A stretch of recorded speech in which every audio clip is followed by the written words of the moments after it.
Okay, good boy. So we're doing a little stay practice outside.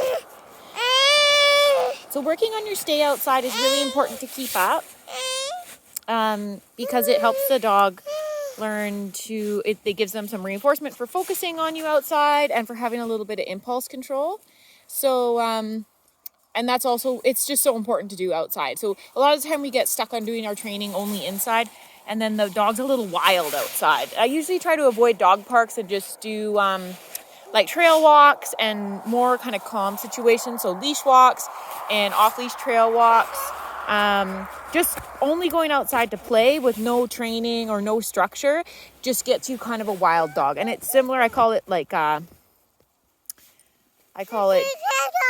Daycare Syndrome. So dogs that go to doggy daycare. You drop your treat in the snow? Uh-oh. Dogs that go to doggy daycare are often a little crazy and a little wild if they're going to a daycare without a lot of rules. Because they just think that when they're loose, it's just a free-for-all. And then you try to take them somewhere off-leash and they're just kind of going bananas and harassing other dogs and they don't know when to stop, and they're just kind of nuts. So long story short, that's why we want to practice our stay outside. So how we're doing that is I got him in his sit. I'm just taking a couple steps away. What I do is I automatically train a stay into every behavior we do. So every time we do a sit, every time we do a down, it's automatically a stay until I tell him to go, and sometimes I'll say, okay, yay, good boy, to let him know that it's time for him to go free. So I usually use okay as my release word. And that's just like, okay, we're done practicing. So I usually do a couple of repetitions. So what we'll do is I'll get him, I've got no treat in my hand. I'm going to get him into a sit.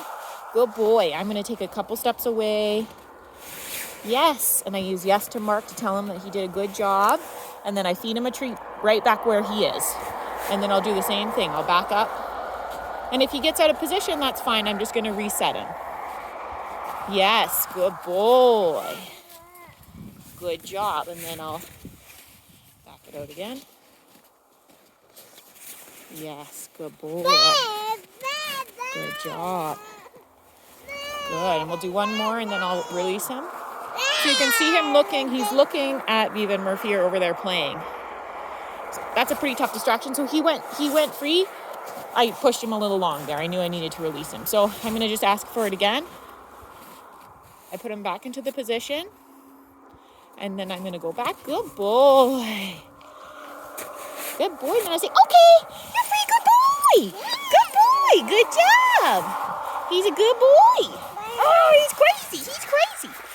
So you can see that he's using a lot of mental energy to hold himself still. This is stay is a really good way to mentally drain your dog too. Because it takes a lot of mental effort for them to hold still. Yeah, good boy. You can have another treat, you're just not allowed to eat them. It's hard, I know. I know. So that's our stay for now. So I'm taking about 5 steps away. Yes. And coming back to feed him. He's a good boy. And we're just going to continue working on me going further away, him sitting for longer periods of time. Okay. And then me doing some weird stuff like running away or turning my back on him or going out of sight.